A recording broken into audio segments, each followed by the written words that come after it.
Oh, yeah. Oh, yeah.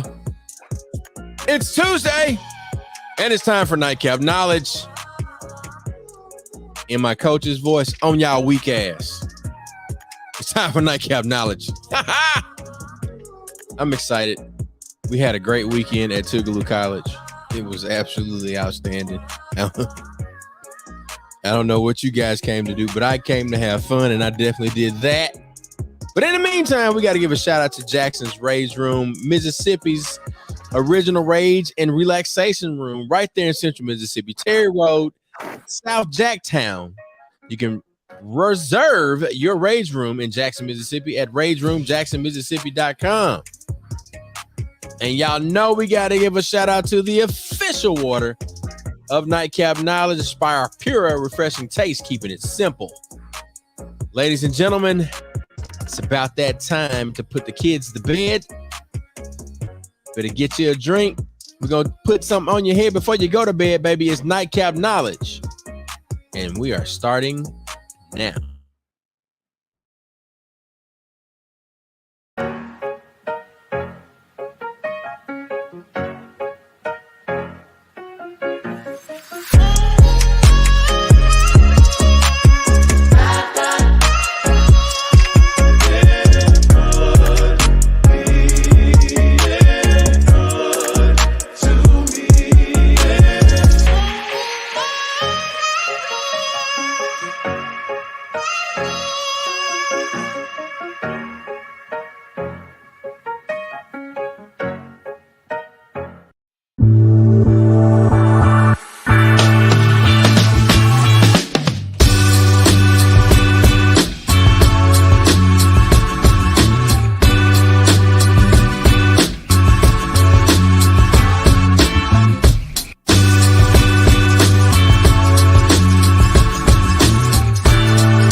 Yeah. Oh, yeah. Oh, yeah. Get your fingers right. Get your fingers right. Get your fingers right. Oh, yeah. There you go. All right. Hey, Mac, you got your fingers right. You might have to put you in DJ duty now. Might have to put you in DJ duty. Uh-oh. Hey, Mac was flexing all weekend. I heard. Saturday, Mac it was suns out, guns out. I heard and I saw. We ain't gonna go there. We are not going to go there. That poor baby. Yep. Hey man. We got all I'm gonna say is that poor baby. Yeah, you can't say nothing else about that. That poor else. Baby. You can't. all I'm gonna say is it was good. You know, I was able to make it up. And that boy. What you got there, fella? What you got there, fella? That's that. That bottle and bun. Yeah. So let me ask you. Let me see what I got back here to drink, man. Cause see, y'all ain't right. Let me see. Wait, man. Look. Let me call my bartender. Tell you. Let me find one of my bartenders. And everybody, if you don't know, this is Nightcap Knowledge. It is rated Black and Uncensored. Real talk, real issues, real solutions. And we are not always politically correct. But we need to get our drink. So pull me a drink. Hey, Chuck. They go, I cater for the weekend in the comments. Look at him. I cater for the weekend. You see him? Our boy in the comments, man. Marky and the Funky Bunch. B&B Barbecue, baby. I need him to get a vegan burger on that grill right quick. Hey, that's all right. He had that cabbage and corn for us Saturday. Oh, I heard. Butter. Look, don't brag about it. Hey, buddy. Cabbage and corn. Hey, It went down. Congratulations, Marcus. Hey, I gotta say something. I did have a soup plate, and I shared. But this is what I'm gonna say. I was truly proud. Marcus came over there. He went around on Mac's side, and he stuck his head through. I had, the little Tanya, you'd have been proud of my feng shui, my setup and everything. Like Mac got we went out there and we were dog tired Friday night. Well, early Saturday morning. And we set the tents. So all right. Let me get Marcus coming off the screen. All right. So look, we set the tents, Tanya. Everything was in place, trailer in place, tents in place, box truck nearby to where if we need to get stuff, we can get it. Right. Now, we put up the grids. I had the stuff hanging. We had the bar. We had all of the Mississippi Move, like voter registration, voter engagement, voter impact, voter empowerment information, hand sanitizer, t-shirt, cups, and of course, Mac had the bar because he was doing this all. Now, the merch area, like our whole little Mississippi Move nightcap knowledge, I got it made. Alpha 2 Omega Gifts. It was absolutely Yard boy. Yard boy. You know where they came from? No. All right, you figure it out. So I'm gonna keep going. Now, here's what made me proud. Now I want to, give a shout out to B&B Barbecue. One, the food was excellent, right? The food was outstanding. But when he came over and he stuck his head through, like Martin, when he was coming through over that bush, Marcus said, "Hey man, how much that hat is?" And I felt like at that moment, Marcus joined the Tougaloo family because he was like, "Man, y'all done did some outstanding stuff out here." Oh, hey, an honorary Tougaloo family. It was in that moment because he had been up there all week with Mac. Mac had a joker. He did National Night Out. Didn't he do what was it?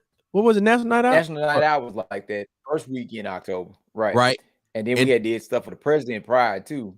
And then his uncle across the street, Mr. Banks, to be over there at the house. And right. John Beasley is his uncle too. So we already got the Tougaloo connection. So wait, real quick, while y'all are talking about that's wild, bro. Marcus, put your Instagram information in there so we can share and post and make sure you're getting more business opportunities and so forth. So put that up there. Hey, I don't know. I got to tell you this story. If anybody know my line brother Ant, Ant is country as cowboy boots. What Ant say? Ant came back. Ant came back behind in our tent and said, "Man, what that smell? Man, some smell like some green." I said, "Ant." I said, "We got some cabbage." I know damn well I smell some green somewhere. Them cabbage smell good as hell. He said, "That's it, right? Good as hell." So I'm telling you, man, like you had folks eating cabbage greens on a Saturday evening, like it was the thing to do. Only thing we was missing is some cornbread, pepper sauce. My grandma pepper sauce and cornbread. That's what I'm gonna say. Pepper sauce and cornbread. That's chow chow. My aunt. Chow. Man, I'm stop talking. I'm gonna get hungry again. I just ate. I'm just gonna say this. We had a wang dang doodle of a time, ladies and gentlemen, boys and girls. It was a wang dang doodle. Marcus, don't forget to put the information in there. Come on, love. Put your phone number, bat signal, or something. Put your business name, social media contact, and phone number. You don't know who. I'm happy we book you. I'm happy we had Gatorade left over. I'm happy. There were no casualties at our tent. No casualties. At other tents, we were good. I don't know about it. all I'm gonna say is y'all had a wang dang doodle of a time, and I saw some footage. I'm so proud to be, part of the family and to see, you guys continue to navigate and celebrate in all forms of fashion. Cause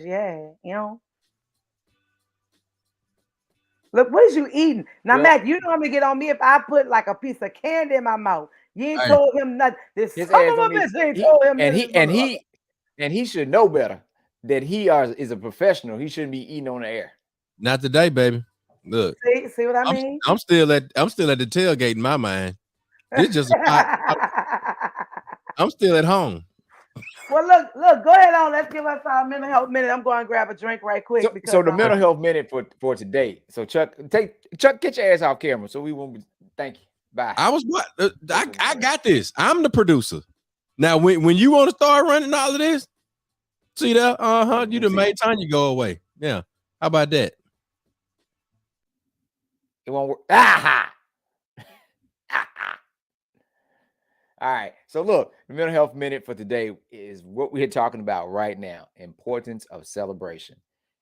We had a dual purpose for celebration this past weekend as we celebrated one of our friends and classmates that transitioned, but we also celebrated friendship and relationships.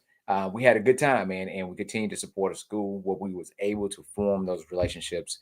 Big shout out to Dr.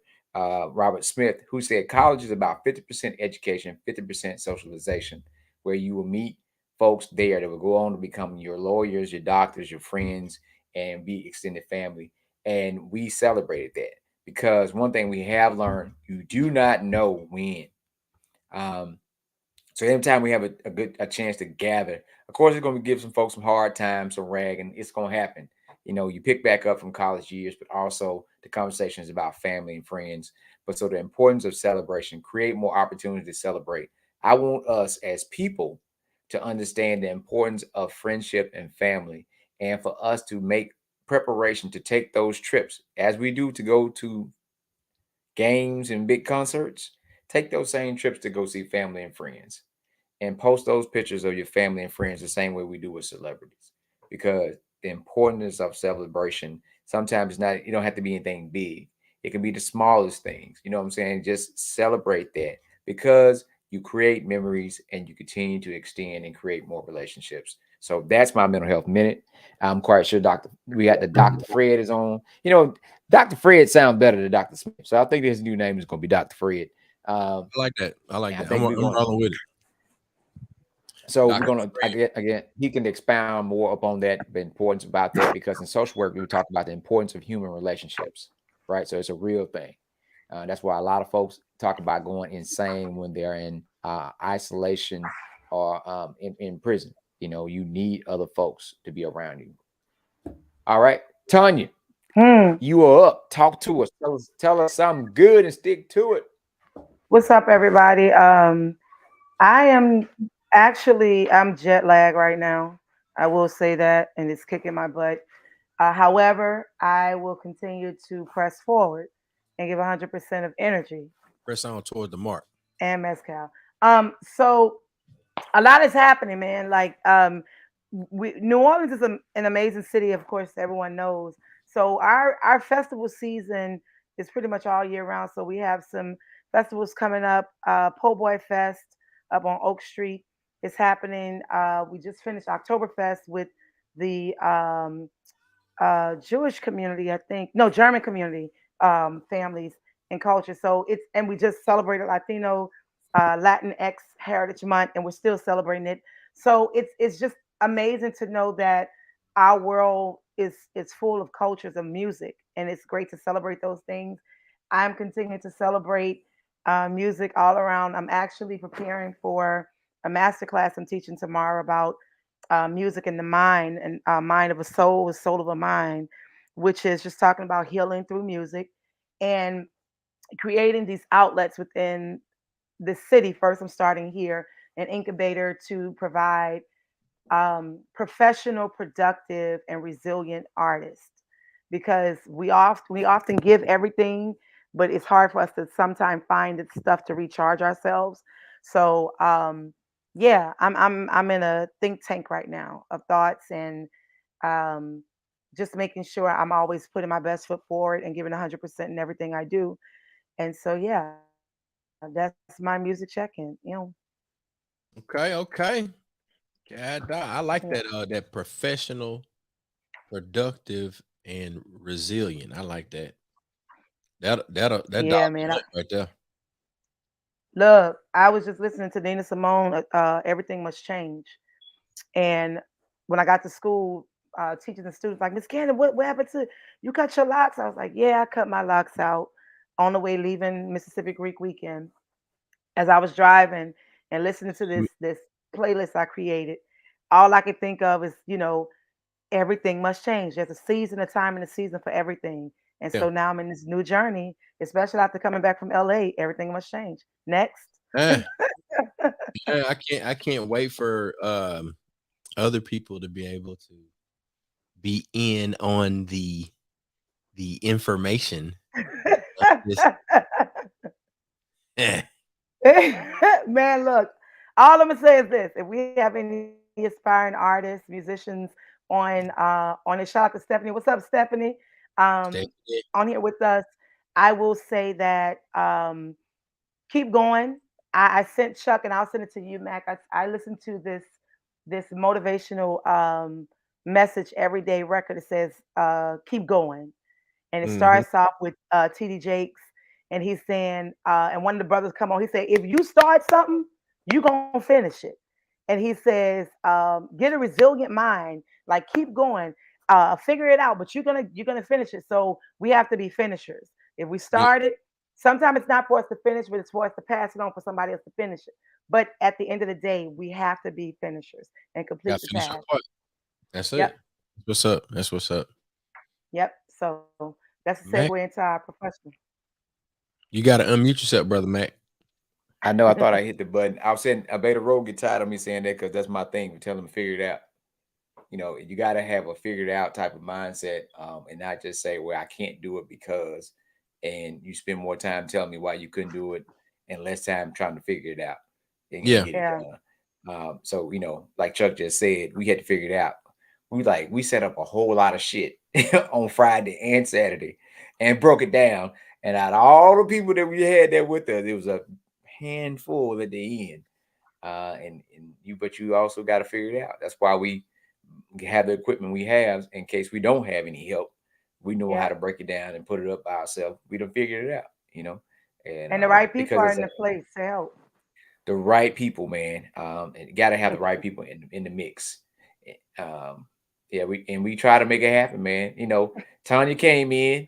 I don't know. She came in like a superhero Sunday morning. Hey, baby, I'm on the way. I gotta stop by to holler at the church and have me a parking space. She showed up and jumped out. High energy. Next thing I know, she done put on a whole show hosting. Big shout out to Antron celebrating his birthday, but also kicked off the grand opening for the patio area.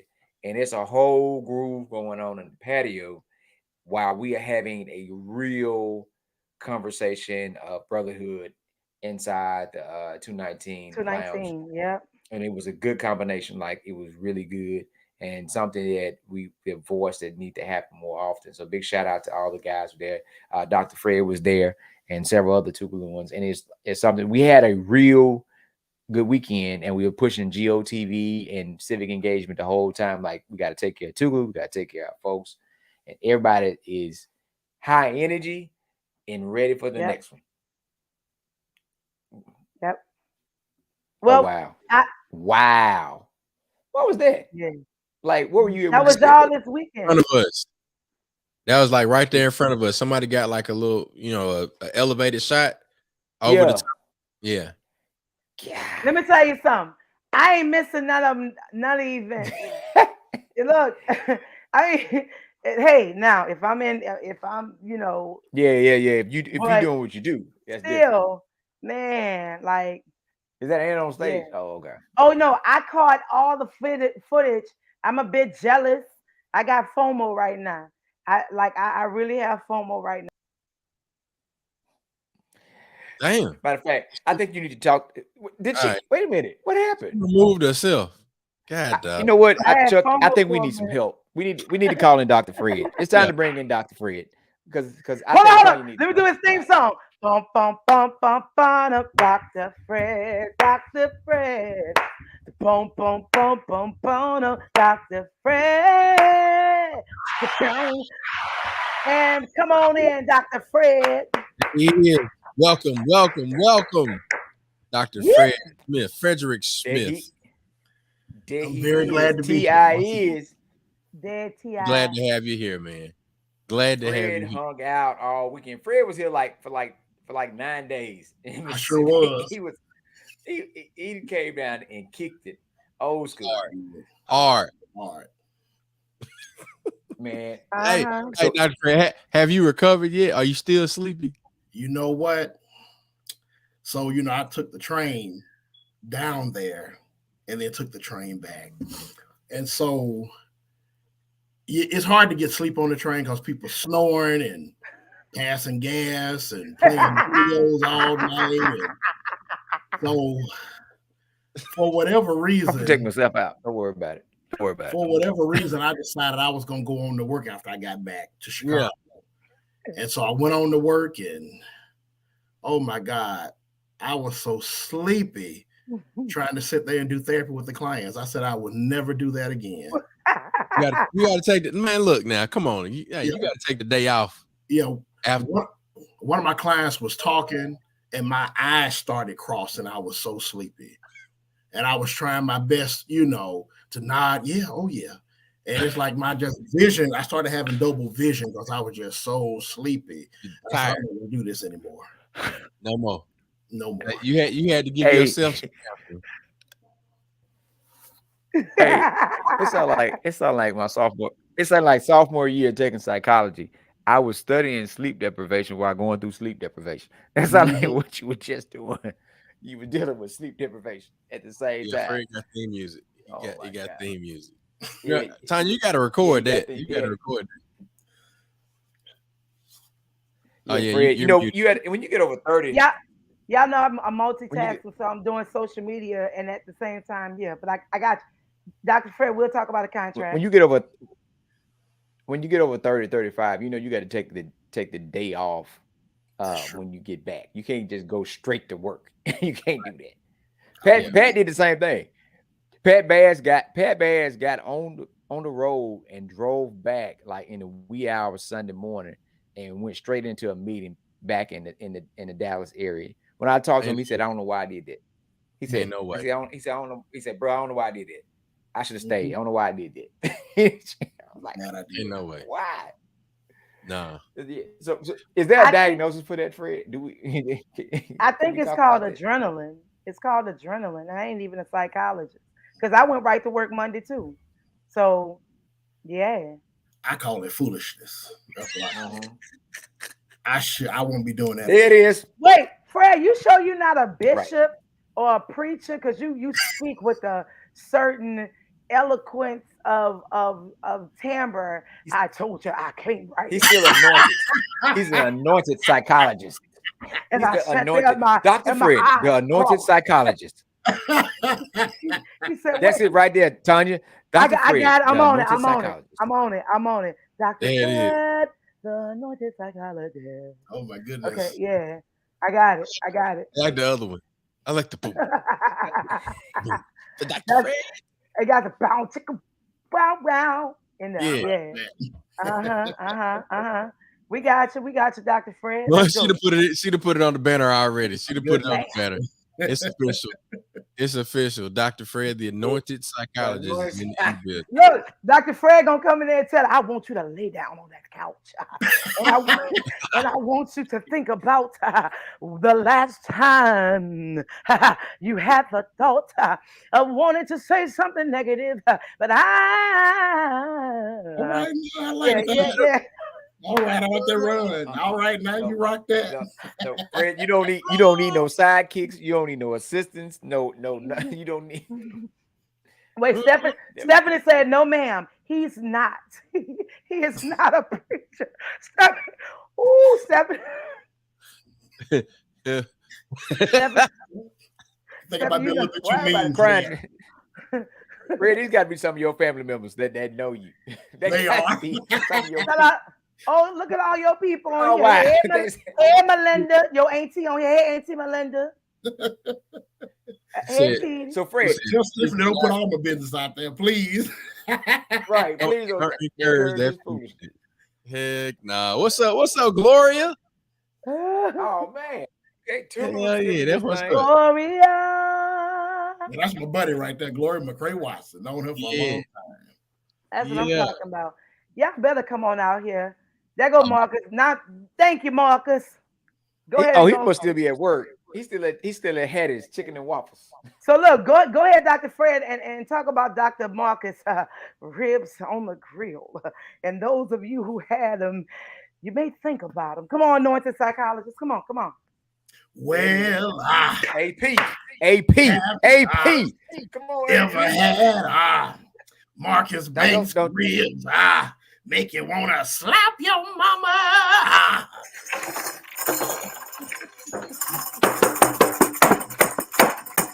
Okay, I'm sorry, I had a moment. My bad. Hey, y'all see me? I'm playing the drums. All right. Let's get serious. For real. Let's get serious. Shout out! We got Korea on here, y'all. Shout out to Jess Horton in Korea. What's up, Jess? What's up, Jess? Listening from Korea. We appreciate you tuning in. Yeah, you're right. But yeah, so Fred, we wanted to talk with you tonight about mental health and wealth, and then there are a number of things that you and I have spoken about in general conversation.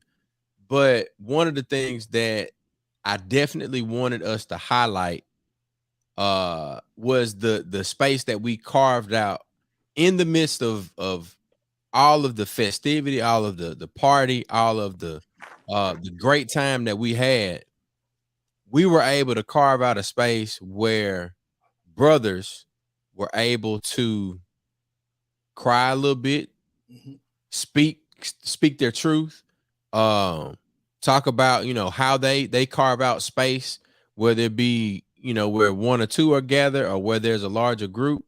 So we want to, kind of frame this conversation around mental health and wealth for Black men living in America and having to create safe spaces, mentally, physically, emotionally, spiritually, wherever they need to, and all of the things that go along, with that from your perspective as a mental health counselor and psychologist. So, you talk about your experience from the Brotherhood Brunch, and then, talk about some of the other things that you may be doing research on and all of that, man. So we're just going to have a great conversation tonight, and make sure that we do what we're supposed to do. We do God's work while we can do it. Absolutely.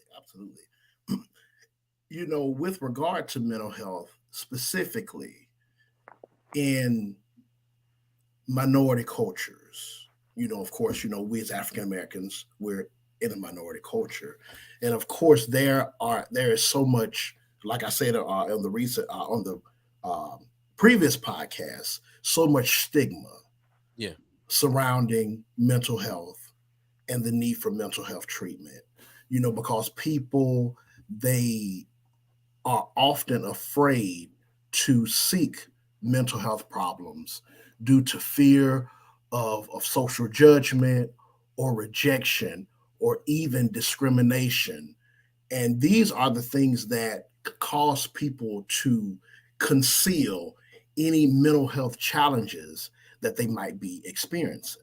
And so from that standpoint, why would I share that I might be having an issue if somebody's going to low rate me, put me down, or think certain things about me that are not true?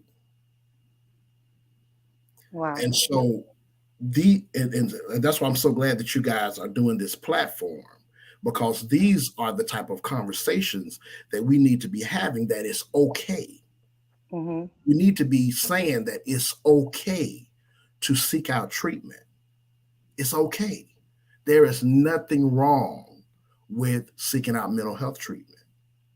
In the same manner that we take our cars to the mechanic, if we're having a problem with the engine, we need to take ourselves, because I consider mental health professionals, well, no, healthcare professionals all across the board as mechanics. Yeah. And when we need our cars, our bodies, and that includes not just the part below our waist, I'm sorry, below our neck, but the part above our neck, all of that needs work. Yeah. And so when we need work done, we go to those that can do the work. Does that make sense? Oh yeah.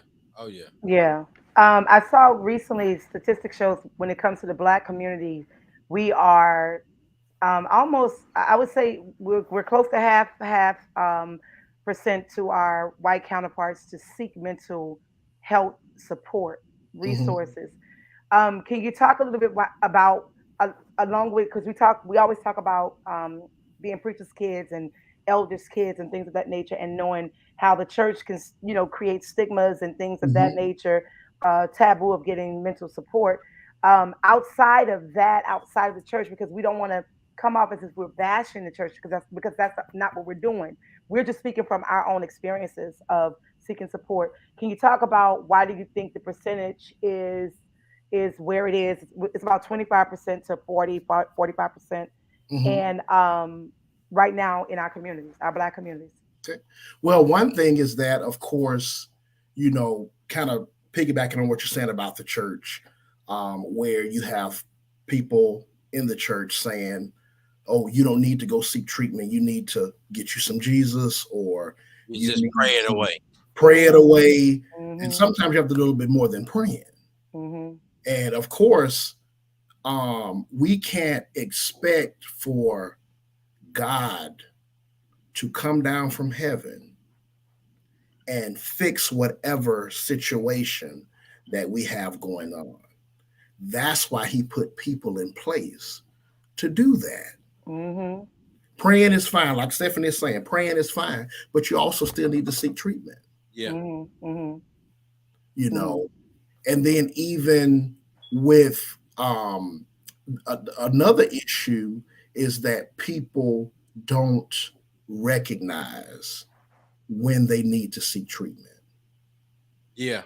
I think that's a big point. And I think we've talked about this previously.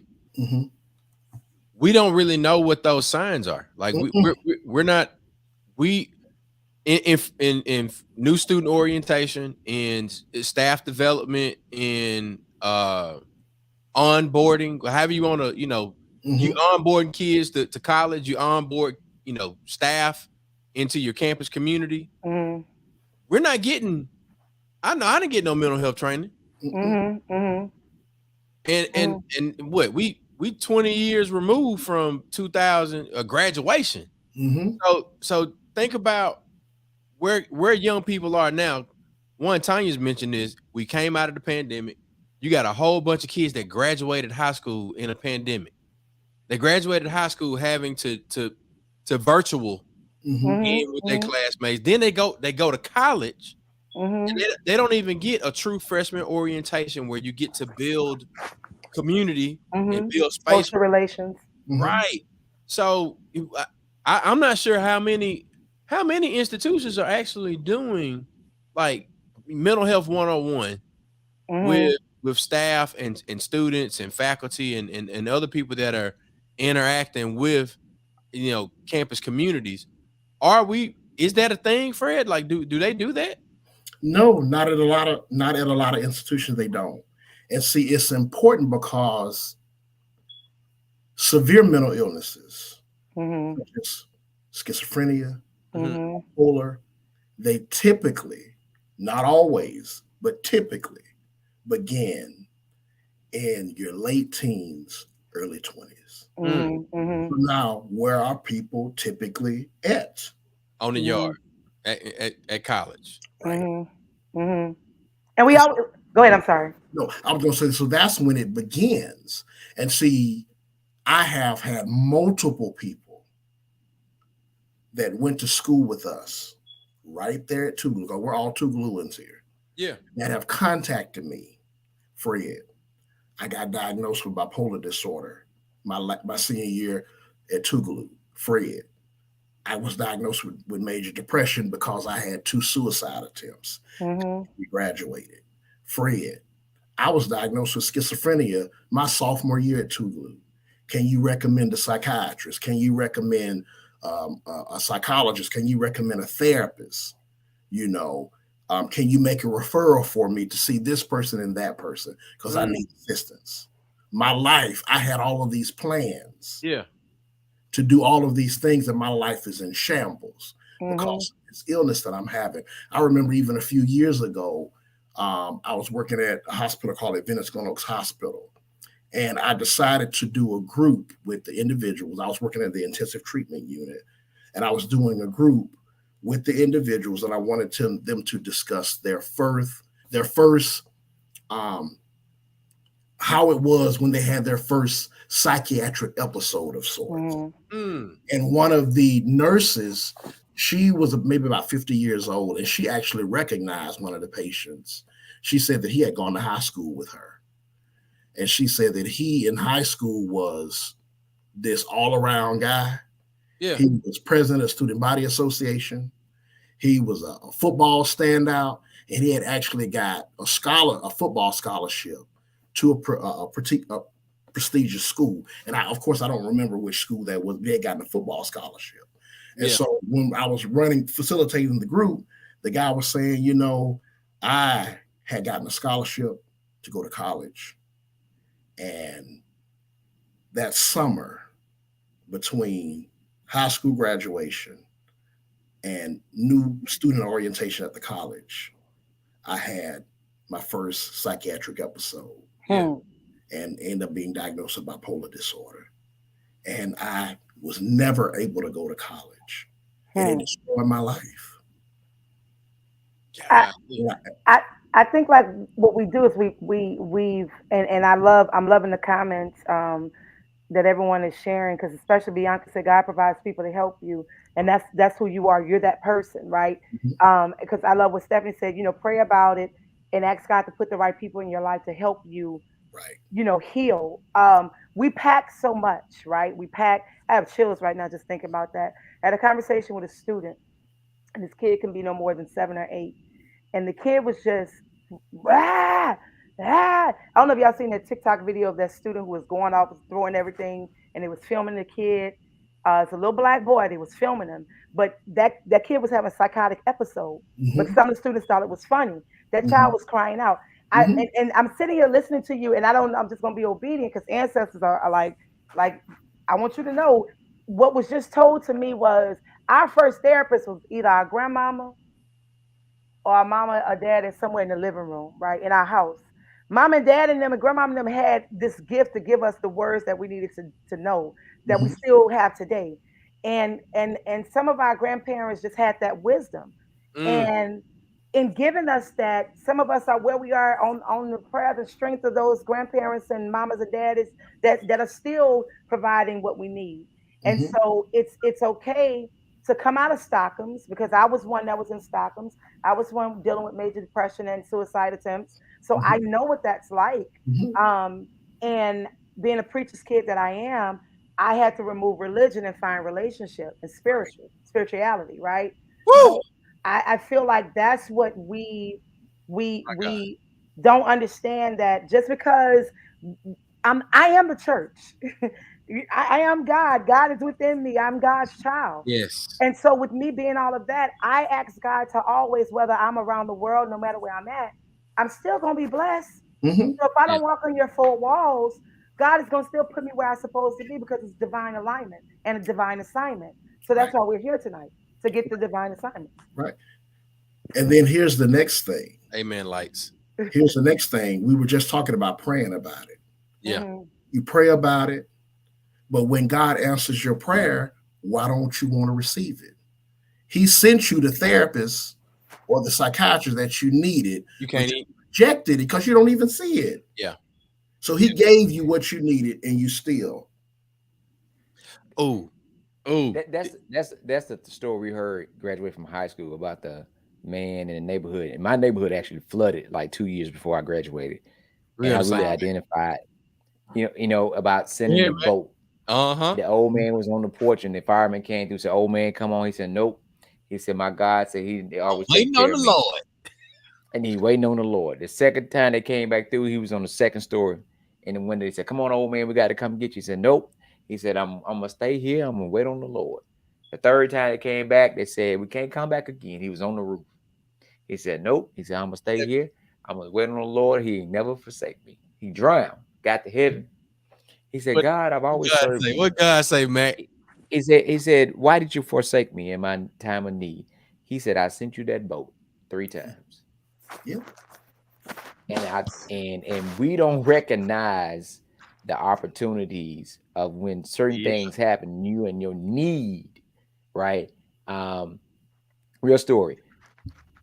I was just got in my apartment, no money, right? My apartment in Cedar Stone, needed gas. All of a sudden, I checked my mail. George Mama, Miss Lily Mae Ross, had sent me $20 for graduation. Now, graduation was in 04. This was 06. So those stories like that stick out because the opportunities in situations like that is providing. You know, it might not be that $200 you might have thought you needed, but it was something, as the old folks said, they gave you to keep the hanks off. And so when we talk about this conversation, like, man, like everybody got into the conversation Sunday. It was like, we need to do this. We need to have this conversation again. And continue to do it. And one of the main things that was said by one of the guys is consistency. Like, if we're going to do this, and I start unpacking all this shit, are we going to do this for real? Or are we just going to do this for show? You know, and I think that's one thing is people knowing that you are really committed to the process, that we're going to help you and listen, and not just show up this one time. Are we really going to do this?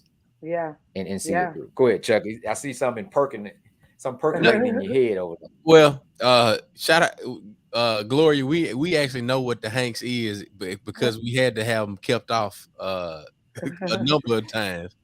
Right. But it's a lot of confirmation in this conversation. Earlier this evening, let me say it like this.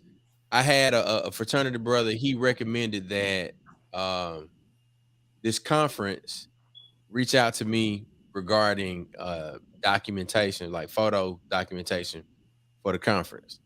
And immediately I was like, well, I can plug, a particular person with this opportunity.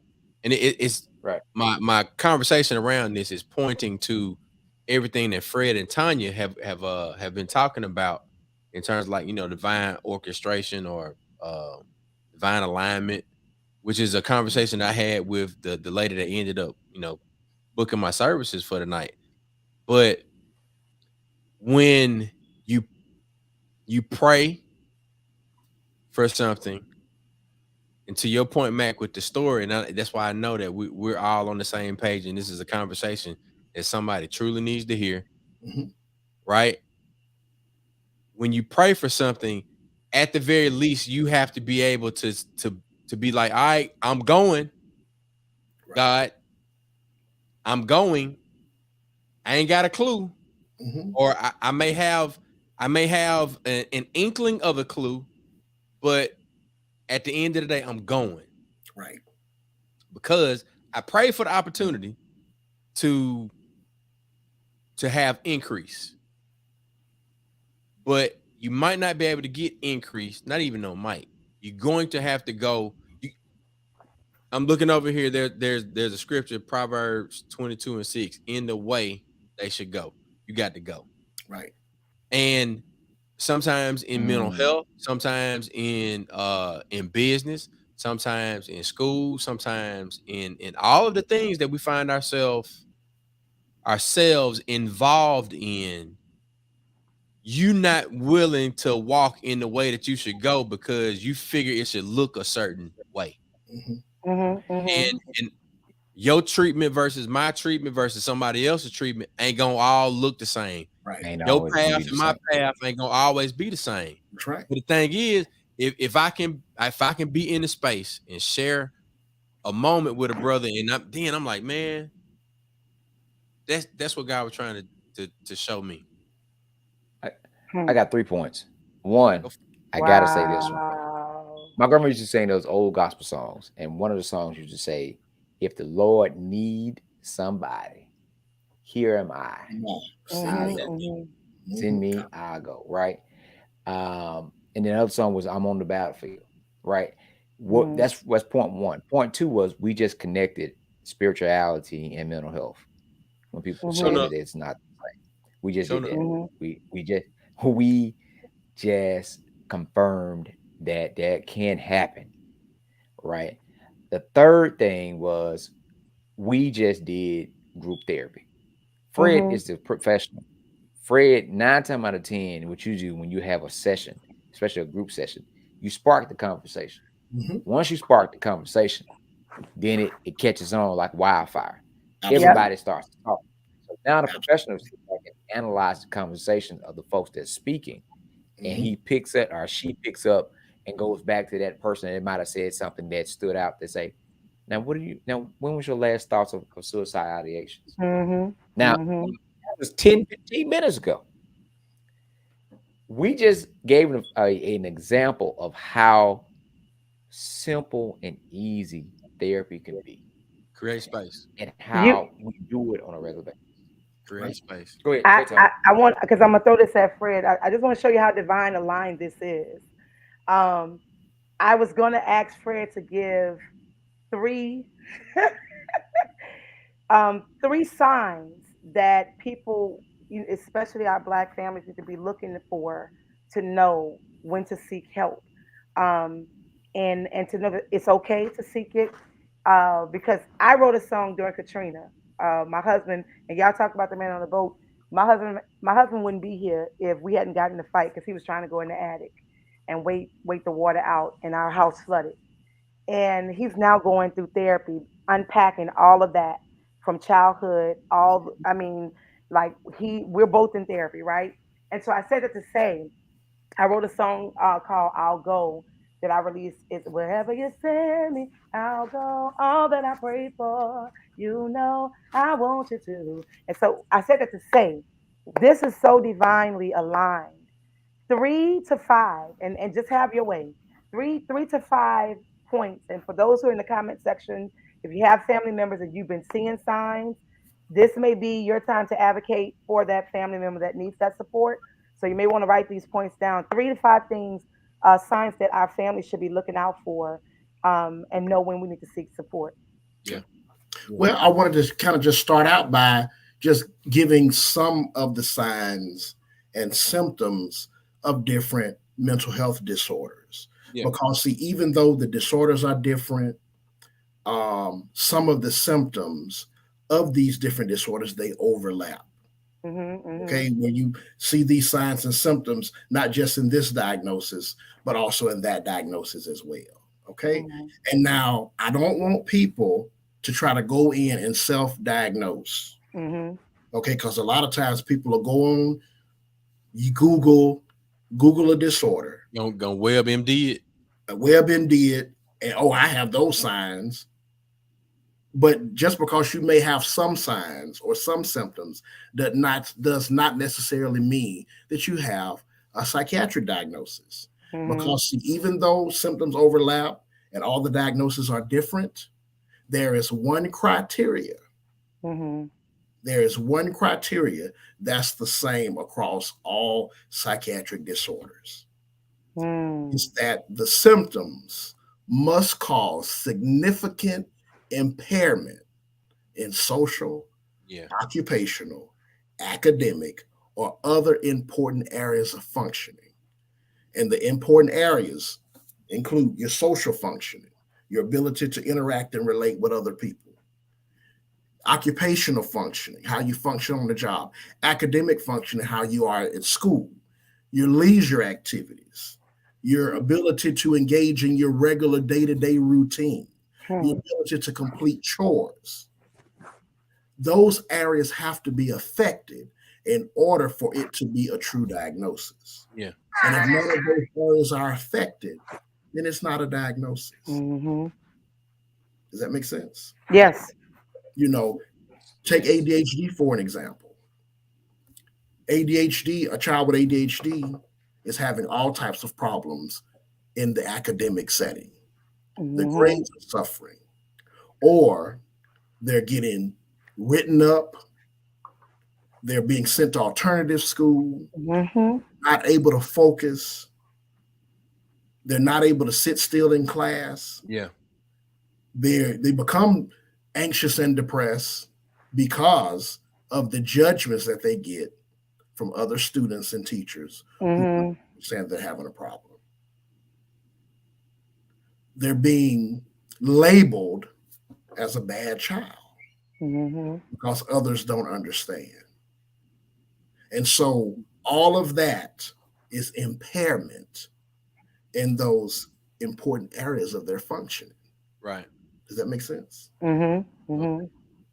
So you have to see that impairment, number one. Okay.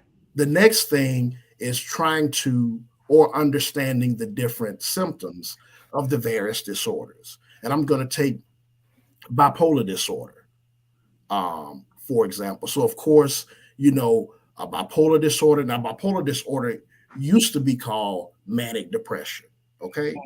But bipolar disorder is a mental health condition that causes extreme mood swings, and it can include emotional highs. And we call these highs either mania or hypomania.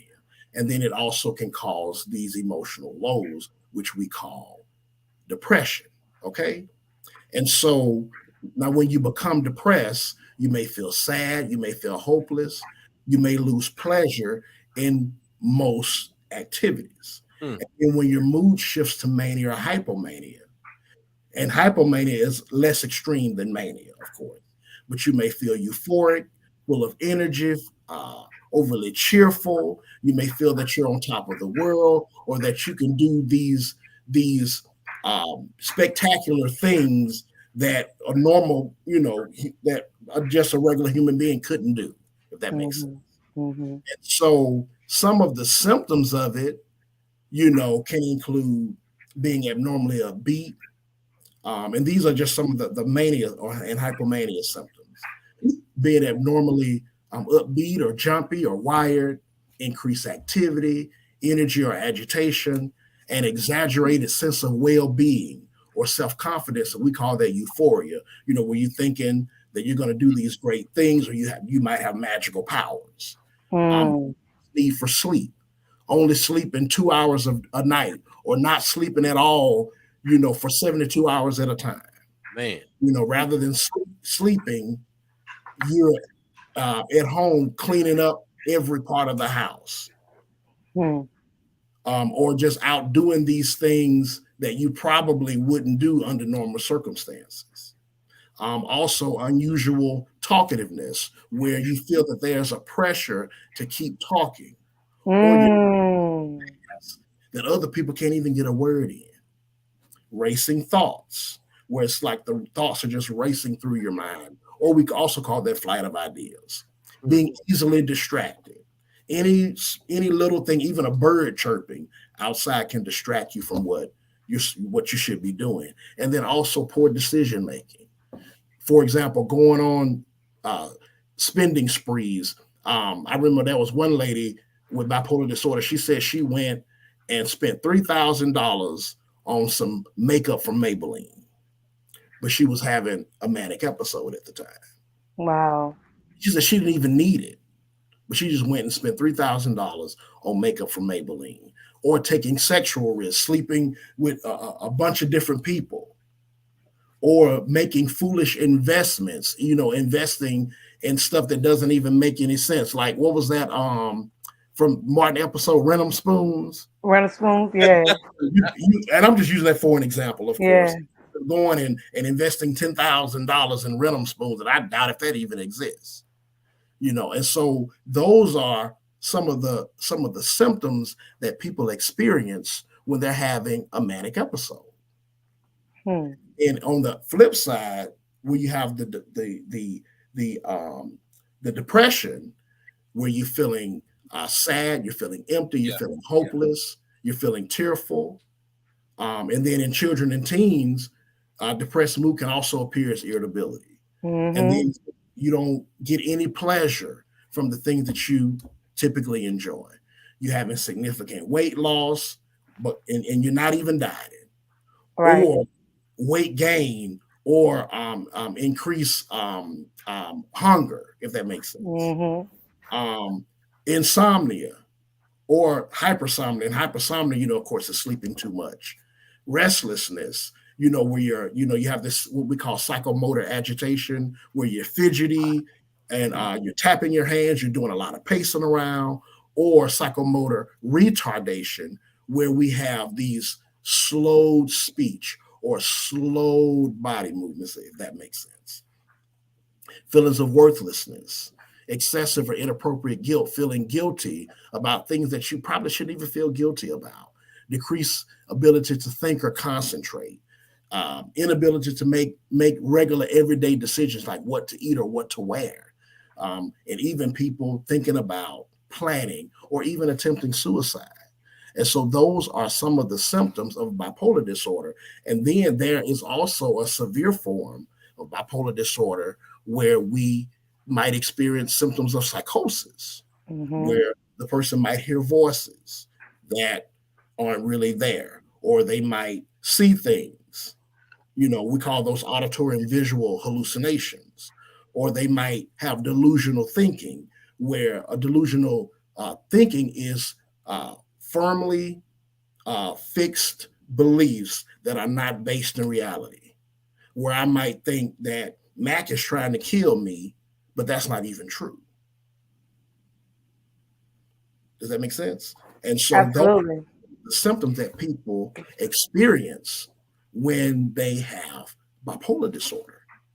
Let, let me ask you this, and I thought while you were talking, I'm just being so obedient because um, when you're saying, we often talk about when people need help, but Mhm. I rarely hear us talk about and you said flip side, which confirmed what I was thinking. We rarely talk about some success stories of Mhm. those who've received mental health support. Can you talk a little bit about, um, I mean, you don't have to be specific in your clients, but just in, people that who are now recovered, healing, have found that support in that space. What does that look like? Okay. Well, that looks like people being able to rebuild those relationships that have been destroyed because of the impairment Hmm. in the social functioning, rebuild that ability to go to work and be productive because of the impairment in the occupational function, being able to regain that quality of life that they had lost. Um, Being in a depressive state, you may not have even had the energy to go to the Tougaloo Alumni Weekend because she was so depressed. And we had a great time. But if you're depressed, you don't have any motivation to engage in any of those type of activities that would bring you pleasure. Mm. That makes sense. Yep. You don't have that motivation. And see, what we do, a lot of one of the interventions that I do with clients when it comes to depression is I have them to engage in behavioral activation. Okay. And what that is that you push yourself to engage in pleasurable activities. Because when you engage in pleasurable activities, those affect the pleasure center in the brain, which leads you to experience positive emotions. Does that make sense? We Mm. can't wait for our brain to tell us to go out and have a good Right. time. We Mm, have to do it ourselves. yeah. Does that make sense? Hmm. We usually say this all the time at the beginning, but listen out there, I want everybody that's paying attention right now to go ahead and share this in your groups, share this with your friends, share this and inbox someone you know personally that might need this. Like send them this personally, without putting their business in the street. Send this to them and let them see this and understand. As we uncover and tear down the stereotypes about mental health, but also breaking it down where you can understand the diagnosis and what people need and the symptoms. And I know some people are watching, and I want you to share this because we're talking about some real shit. We're talking about something that can help save somebody's life that you know. And when you learn mental health first aid, it's same as regular first aid. You might recognize this in a complete stranger, and recognize that this person is having a episode, and be able to clear the room if nothing else. If that person look like they might be getting into a very agitated state, but share this with folks. Share this with somebody. Drop it in their inbox. Share this with them in your groups, and we need to continue to have these conversations. But also, again, as somebody alluded to, we need to identify that person that is for the people, that's for the community, and not just a good test taker. Right. And that people can really relate to and can talk to, and say, hey, I'm not gonna tell you just to go get help. I'm gonna tell you go see Dr. Fred. Right. Somebody that's gonna be Connecting there. with That's somebody. Connect them with somebody. Absolutely. And see, one other thing I wanted to kind of touch on really quickly, because of course I did, a stint as a forensic psychologist for several years down in Georgia. And so, of course, forensic psychology refers to the interaction between mental health and the legal system. And so some of these symptoms that I'm talking about can lead people to get involved into things that could have negative consequences, if that makes sense. The largest mental health treatment facility in the United States is the Los Angeles County Jail. Okay. And I'm not saying that because I don't want people to misconstrue what I'm saying. I'm not saying that if you have a mental health disorder, then that's going to lead you to get in trouble with the law. I'm not saying that, because there is no research that shows that a person with a mental illness is more likely to be arrested or be accused of committing a crime than the general population. I'm not saying that at all.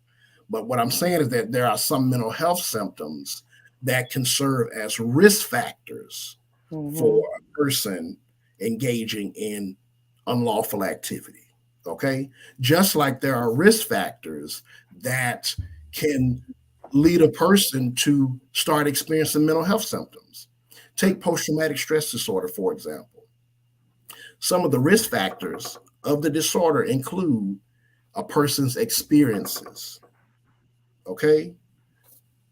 Combat trauma, natural disasters, being in a fire, motor vehicle accidents, physical abuse or physical assault, sexual violation, natural disasters,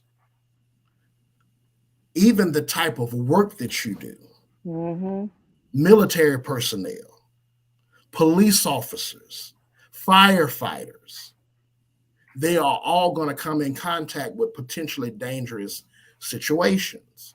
And so those experiences can increase a person's risk factors for developing post-traumatic stress disorder. Now, just as I said earlier, with regard to risk factors that would lead a person to engage in unlawful activity, everybody that has these traumatic experiences do not go on to develop post-traumatic stress disorder.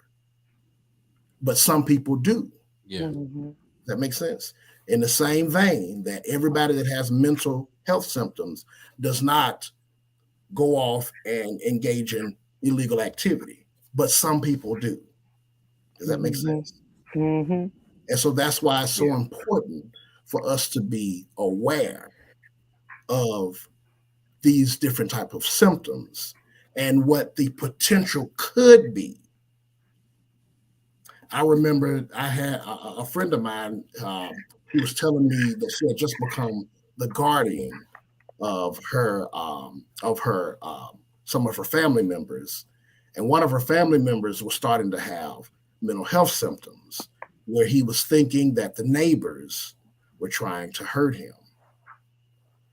And he was saying, oh, I'm going to go and they're trying to hurt me. And I'm going to go over there and I'm going to kill them because they're trying to hurt me. And I told her immediately, you take him to the psychiatrist. Immediately. Yeah. Because see what was going on, he was having some psychotic symptoms. Yeah. The neighbors weren't doing anything, but he thought that. He had that delusional thinking. Now, what if he had gone over there? Yeah. He would have been arrested, and he would have ended up in a forensic hospital where he would have had evaluation as to whether he was insane at the time of the crime or incompetent to stand trial, or he might have ended up in the prison system. Yeah. But she did what I told her to do and got him mental health treatment. And now but he's thriving. Does that make sense? Yeah. You know, one of the things that we talked about, that's a whole nother conversation, is the misdiagnosis and the treatment of African Americans with those diagnoses. And especially talking about the interaction with law enforcement. And in certain states, they call it code 5150. But if you don't have the capacity to understand or recognize mental health, and when you come up on someone that's exemplifying some type of psychosis and you approach it wrong, number one, yelling, or the worst thing you could ever do is touch someone. Yeah. And all those things happen and it escalates. But then you go back into mode and tell me, oh, I told them these commands, but you made the situation happen, but you blame the victim. It's so much when you start talking about mental health and how the competency is very, very low on how to interact with folks and not recognize that someone is dealing with something and that maybe you need to use a different approach to be able to get them to do what you want them to do. And see, even with people like with police officers, they really need mental health awareness training because you're giving this person that's having a psychiatric episode a command. They're not capable of following your command because they are what we call internally preoccupied. They're not capable. So you can't expect for them to do what you're telling them to do because they're in a state where they are not able to understand even what you're telling them. They may not even be seeing you. If they're having a visual hallucination, they may be seeing devils. Right. Yeah. Okay. Or if they're having auditory hallucinations, they may not be hearing what you're saying because of all of the chatter going on in their head. Everything else. Fred, this makes me think about the void that is there and how you might be able to fill that void, or at the very least begin to bring highlight to that particular void. So what I'm thinking is that and I don't know if it exists already. I know that we had I think it was Gilead, the HBCU road trip on the yard. Fred, you saw that, Mac. Did you see that trailer? That was, on the other side of, away from us towards the basketball court. Well, what I'm envisioning is that like there's some sort of training that happens where, for instance, a former forensic psychologist, mental health counselor and practicing psychologist has a class where they do mental health first aid training. And Mac talks about this all the time because he's been walking in these types of trainings and actions with actionable steps within a particular organization on what to do when when X happens, then Y, type of situation. So what I'm thinking is, man, like all of the people that we know, I know you, Fred, you were there, Bert was there, We got Mac there, and Mac led an awesome conversation. Guiding that conversation around truly opening up and creating space. We got to train these folks at HBCUs and the student leaders to be able to identify, you know, whether it be at the very least or like super quick. We ain't asking you to, make a full diagnosis, but hey, here are Know the the steps. signs. Here are the steps. Know the signs. And then once you know the signs, then what do you do? Who do Yeah. you contact on campus and all of that? So I I, think, man, that's what, if anything that we can do, that's what we're supposed to be doing with this particular conversation. This is one of the deliverables.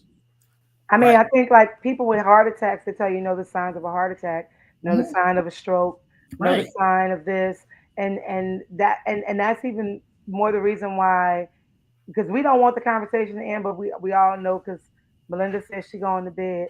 Uh, I'm sleeping and, too. I'm and still look, sleeping too all of good. us.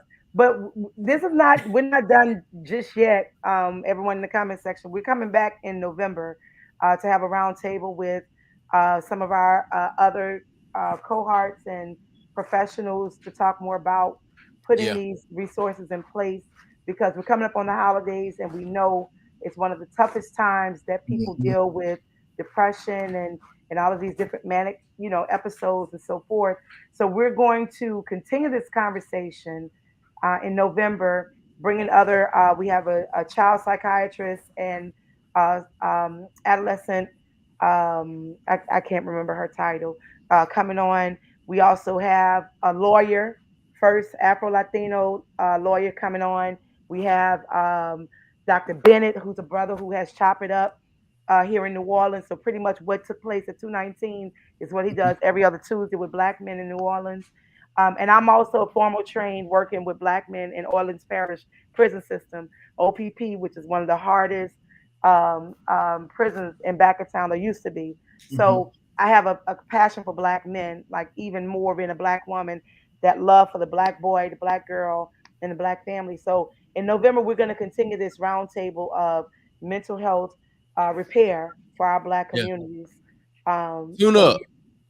The tune up. We need the some tune up. tune up in the Black community, the tune up, a mental And and so spiritual Tune up. spirits. yeah, and that's what we talk about healing that. And so one of the model for the Epps Institute is healing the entire you, Mhm. right? And that's everything. And I use the term healing versus treatment, Mhm. because we need to talk about those things that are causing. So, like, what are the roots that are causing you? I could tell you about what to do with depression, but what's causing your depression? Well, I don't have a job. Okay, well, we work on these steps to help you with the depression. Let me help you find a job. You Right. know, Yeah, yeah, and that's where, usually you have a psychologist, you have a therapist, and a case manager, and someone is working to help you with that Mhm. physical thing. Yeah. Um, you And know, don't forget the you know, social worker. They need to it, connect it's you with those resources. That's important. it's social work, and depending on where you are, so depending on where you are, the social worker is the case manager, or I mean, Hmm. working in the case management situation. Yeah. Right. But Can't connect come you with talk the to me resources about that you need. Jesus and help if I Community. ain't got no job. If you don't have a job, you don't have anywhere to stay. If you don't have anything to eat, you don't have anything to drink, right? And just like with free haircuts, people feel better when they look better. When yep, you got a fresh cut and you can look in the mirror, your confidence change, everything changes when you are able to do those things for someone. Birdman's Now, hand. look, that's the look, right? And that's the look we've seen where, and Chuck is going to be doing something like that on the coast Yeah. as a part of Yeah. the Freedom Summer project. Chuck is going to be doing it with some young guys in the barbershop. We're going to get some free haircuts for them, those who participated in the conversation. We're going to have a barbershop conversation, a man talk conversation. And I'm going to do, actually, next Saturday, I'll be in Holmes County because of the rise in crime and the rise of a lot of things happening with the youth. We're gonna be doing a similar intervention of an Yeah. all-day training workshop. Um, so we need this. Social media, we need it because what we're doing now, there are people that are around the country that are watching what we're talking about and might have that idea like, I need to do this, I need to reach out to somebody in my area, or I Yeah. need to reach out to Fred, and we need to set up some Zoom workshops, some Zoom classes or something, where you can see that somebody that you know that's passionate about what he does, and he's willing to work with you. So at this time, Fred, we need to drop all your information, name, title, and ways people can communicate with you if they want to talk to you about individual sessions or setting up speaking engagements. Well, my name, Dr. Frederick Smith. I'm a licensed clinical psychologist with Thriveworks Counseling.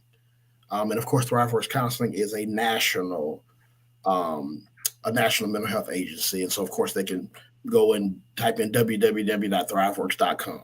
Of course, if they want. Now, of course, only people that live in Illinois would be able to book a session with me because you have to be licensed in that jurisdiction to provide treatment, if that makes sense. Gotcha. But for those that don't live here in Illinois, if they want to reach me, and if they need I can always refer them to someone else that can provide the type of services that they need. If that makes sense.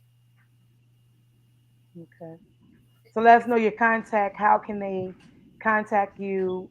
Email address, social media. Is that your correct social media? I've been tagging on IG. FAS8EF. Yeah. Okay. Yeah. Yeah. I was like, somebody been inundated with posts and stories because they look like you, and I've been tagging them. One or Facebook. I'm on Facebook, of course, and I'm on IG. So give us your email address. We know Thriveworks is your organization. We call you the Anointed Psychologist. So get your stationaries and everything changed. That's it. So that's to reflect the AP, Dr. Clinical, the Anointed Clinical ACP. Hey, shut about 100, but G. No, but on the gorilla though. Let us know where we can contact you, website, email address, and so forth. Yeah, like I said, they can always go to thriveworks.com and then click the Woodridge, Illinois location, and my information will pop right up. And then, of course, my email address is my name, Frederick Smith, 1079 at yahoo.com. That's FREDERICK SMITH 1079 at yahoo.com. So y'all make sure you guys, I hope I spelled that right. Oh, yeah, thriveworks.com. That's perfect. Oh, absolutely. You hit it right on the head. All right, so y'all make sure y'all get this information, write it down, take a picture, share with family. Dr. Frederick Smith, we're so grateful to have you here. The conversation will continue. We're not done because the work is not done. So we got to continue recidivizing the support and the work, so we can continue to heal our community and get that percentage of our mental health support up in our community. Yeah. So thank you again, Dr. Frederick Smith, Dr. Fred the Anointed. Good night, Bianca. You out of here? Thank you, Bianca. Make sure you're following us on Instagram. You guys can follow us on Instagram at Nightcap Knowledge. Look, this is what happened when you party for consistent weekends. Hey. None of these motherfuckers got nothing. Oh, I'm sorry, AT, my bad. We're not censored, AT. I'm sorry. That's how she act. See, she try to act. She the good one on here. I never said that. I'm a whole Leo around this piece. You heard me? I'm sorry, AT, but that's what happened when they party and you go to work the next day. Thank you for your journalist. But I'm be real honest. It was a great conversation, but buddy, I'm tired of them all. Me too. I'm so look. We gotta get the watch our Instagram. Go to our Instagram. We're gonna do a Nightcap Knowledge social something where y'all can come out and talk to us. And we're gonna do a live Nightcap Knowledge, probably in New Orleans, probably on the coast. But we want you guys to be a live audience. We're gonna be doing some giveaways. I'm manifesting this. I ain't even talked to them about it, but I just thought about it today. I thought about that today, like, because Chuck and I just did a special Nightcap Knowledge on Sunday. And it was like the first time we had a Nightcap Knowledge where people were standing around watching us. And I was like, man, what if we did? I was like, what we did like a talk show, like Nightcap Night, where we sitting on the chairs and couch, and you got an audience. You know what I'm saying? Like, I was thinking about that. And everybody enjoyed it. If you go back and look at the video of the scenery, like outside on the campus, that shit was sexy. Super special. Bruh, so that sounds like an in the living room nightcap. No chaser. Look, Chuck behind the DJ booth. I'm behind the bar. We just tired. You behind the keyboard.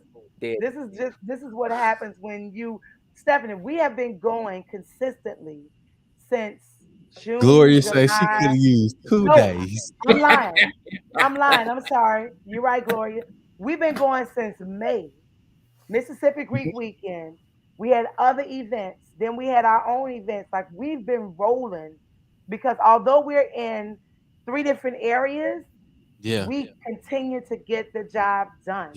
So I'm good. Look, I'm good, Auntie. I promise I'm good. We just tired, not tired. We tired. It's a difference. And I'll say that Jackson homecoming this week. Right. And see, and I'll say that, you know, hey, I had a great time at the alumni event, but I was so worn out. I mean, hey, I was over at the Q tent. I went over there to eat. Did you argue? Oh, you went argue? But then I was also mingling in the crowd because there were some people that I had not seen since I graduated. Red was out and about. And so I was out. Like, I was out. They say be out, bros. I was out. OWT. Look, he was so out. He sat down next to me and he said, so we at the bar Sunday. Let's talk about what we're gonna talk about Tuesday. I was like, brother, I love you, but this is not the setting. I done had about 4 drinks. This is not, and he was so obedient. He was like, okay, we're gonna wait till Tuesday. Oh man. Hey man. Well, look. That was my first time meeting you, but that's realness though. But on the for real though, we love you guys. We thank y'all so much for tuning in. Make sure you follow us at Nightcap Knowledge on IG, Facebook. We're here every Tuesday night, 9 p.m. about to manifest our next guest, Nola Black Eats. We're gonna be talking about what you can eat in New Orleans when you're in town. Sis, I ain't even asked her yet, but I'm just gonna manifest it. So y'all stay tuned, follow us. You're gonna know what's coming next, and we about to go. Where we about to go, Chuck? We going. Thank y'all for tuning in. Baby, when I tell you I'm about to go to sleep, Shallon gonna be like, boy, go to bed. Baby, I love you. Baby, I love you. POP, hold it down. Hey, we'll see y'all right back here next Tuesday. Nightcap Knowledge. You know what the guests will be. You might not know what the guests will be or who they might be or what. It is what it is. It is what it ain't. But it's going to be what it's going to be. You know what I'm talking about? Straight like that. Get your nightcap. Put some on your head before you go to bed. We had a great conversation. We'll see y'all. Peace out. Nightcap Knowledge, 9 p.m. Central every Tuesday.